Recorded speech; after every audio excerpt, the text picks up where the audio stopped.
Assalamualaikum warahmatullahi wabarakatuh. Selamat pagi anak-anak, semuanya sehat ya? Oke, alhamdulillah semuanya sehat, semuanya masuk. Pada pagi hari ini, yaitu pelajaran pendidikan agama Islam dan budi pekerti. Ya, sebelum materi nanti Pak Guru sampaikan, alangkah lebih baiknya kita berdoa. Semoga ilmu yang kita dapatkan nanti membawa berkah manfaat bagi kita semua. Allahumma amin. Oke, mari kita berdoa dulu. Berdoa mulai. A'udzu billahi minasyaitonir rajim. Bismillahirrahmanirrahim. Alhamdulillahi rabbil alamin. Arrahmanirrahim. Maliki yaumiddin. Iyyaka na'budu wa iyyaka nasta'in. Ihdinas siratal mustaqim. Siratal ladzina an'amta 'alaihim ghairil maghdubi 'alaihim waladdallin. Amin.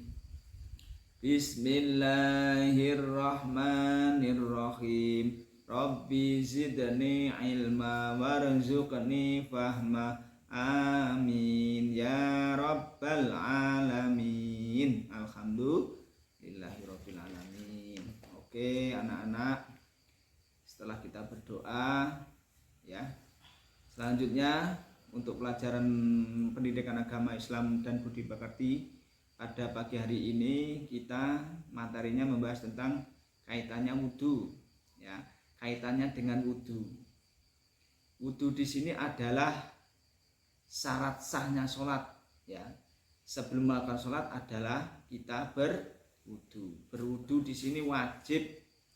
Ketika mau sholat wajib maupun sholat sunnah, bahkan membaca Al-Quran ini wajib mempunyai wudhu. Kalau tidak berwudhu, kalau tidak punya wudhu, otomatis ketika kamu megang Al-Quran semisal ini tidak boleh. Makanya wudhu ini harus diperhatikan. Nah, dalam arti diperhatikan ini nanti ada beberapa fardunya wudhu anak-anak. Yang kamu harus perhatikan adalah fardunya wudhu. Sebelum Pak Guru menjawab fardunya wudhu ini ada berapa? Ada yang bisa menjawab? Oke, ada yang menjawab 5, ada yang menjawab 7, ada yang menjawab 6. Oke, jawabannya adalah fardunya wudhu ada 6 anak-anak ya. Kamu perhatikan fardunya wudhu ada 6. Oke, nomor 1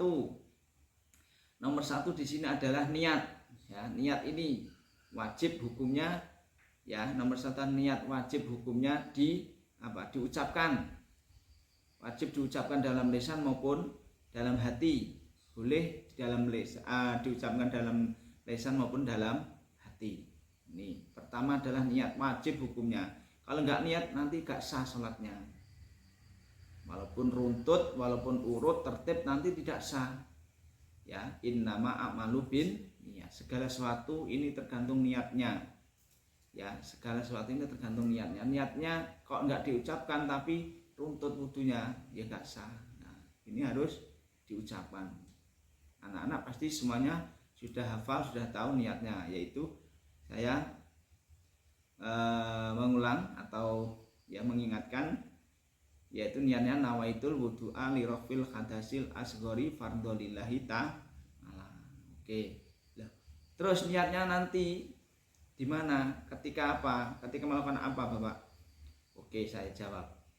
Yaitu ketika membasuh muka. Lah, membasuh muka ini termasuk fardunya wudhu yang nomor 2. Ya, fardunya wudhu nomor 2. Ketika membasuh muka ini, kamu ketika membasuh muka ini dalam hati maupun ketika niat, dalam hati niat nawaitul wudu'a maupun diucapkan monggo terserah, yang penting jangan terlalu keras. Nanti kalau terlalu keras mengganggu temannya, kasihan, nanti tidak khusyuk atau enggak tenang. Enggak tenang. Harus sadar dirilah ya. Niat ternyata keras, nanti malah membuat ribut teman-teman yang lain. Oke. Niat dalam hati monggo, dalam lisan yang penting tidak mengganggu orang lain. Yang pertama tadi niat, yang kedua apa? Membasuh wajah. Membasuh wajah ini apa? Enggak hanya wajah depan tapi sampai belakang ini. Wajah yang dikatakan wajah yang harus dibasuh ini enggak depan sini aja, tapi sampai samping kanan maupun kiri. Bahasanya Pak Guru, pipi kanan, pipi kiri ini harus terbasuh ini. Oke, sampai rahang ini sampai bawah ini, enggak boleh sini aja, oke. Sampai sini enggak boleh, sampai sini aja enggak boleh, harus sampai sini. Nah, bagaimana cara meratakan ini? Pakai tangan. Jangan apa? Bahasanya Pak dikapyok nih apa? Bahasa. Pokoknya enggak boleh di airnya dilempar lah kayak bahasanya. Ini. Harus ini. Terus yang nomor 3 adalah membasuh tangan. Membasuh tangan di sini harus sampai siku. Membasuh tangan harus sampai siku, tidak boleh separuh tangan, harus semuanya sampai siku, harus sampai sikut bahasanya. Ini semuanya harus terbasuh, harus terkena air, ya, harus terkena air. Tangan kanan gak kena air, sikunya maksud saya, tangan kiri tidak, ini nggak sah, ya, semuanya harus terkena air, ya. Terus selanjutnya nomor 4 adalah membasuh sebagian kepala atau tumbuhnya rambut, ya. Tumbuhnya rambut ini, tumbuhnya rambut harus terkena air, tidak boleh, ya, tidak boleh apa?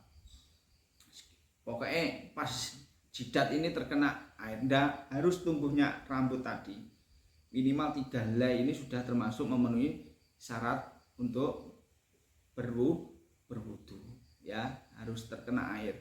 Terus yang nomor 5 adalah membasuh kaki. Membasuh kaki di sini apa? Harus sampai mata kaki. Bahasanya Pak Guru sampai polok, ya. Sampai polok. Atau bahasanya apa tadi? Mata kaki. Mata kaki bahasanya Pak Guru polok. Lah mata kaki ini harus terbasuh. Ya, harus terbasuh, enggak boleh apa bawahnya mata kaki. Harus terbasuh. Pak, bagaimana atasnya? Apa tadi? Atasnya polok atau mata kaki, Pak? Malah bagus itu. Untuk menghindari ketika membasuh apa kaki di atasnya mata kaki, semisal contohnya biar apa? Terkena air, atau bahasanya biar tidak ragu-ragu, ya. Tidak ragu-ragu, alangkah baiknya air ketika membasuh ini sampai atas apa? Mata kaki, bahasanya apa? Betis, ya, kalau tidak salah. Ya, itu. Ini yang nomor 5. Ya, kakinya harus terbasuh, terkena air, yaitu sampai mata kaki. Yang keenam adalah tertib. Ya, nomor 6 ini tertib. Tertib di sini apa? Harus urut. Harus urut apa? Enggak boleh, bahasanya Pak Guru apa? Cinclong berhabis niat. Lah, ketika niat ini langsung membasuh tangan. Sedangkan di situ tadi apa? Pak Guru menerangkan membasuh wajah. Ketika niat sambil membasuh tangan ini tidak sah. Ini bahkan merusak wudu, karena enggak tertib. Harus tertib. Pak, semisal ada pertanyaan, dari awal saya niat wudu, ya, saya wudu di sini ada yang keliru, ya diulang lagi, harus diulang lagi dalam arti diulangi salah kan, ya diulang dari awal, mulai awal terus sampai harus sempurna. Oke. Ini tentang kaitannya dengan wudu, dengan wudu. Mungkin ada yang tanya? Kalau tidak ada yang tanya, ya saya cukupkan. Semoga untuk pertemuan hari ini tentang kaitan dengan wudu kita bisa menjalankan dengan baik dan sempurna, sehingga sholat kita, wudu kita baik, benar, otomatis sholat kita insya Allah juga benar. Alhamdulillah. Ya, saya cukupkan. Semoga membawa manfaat bagi kita. Akhir kalam, assalamualaikum warahmatullahi wabarakatuh.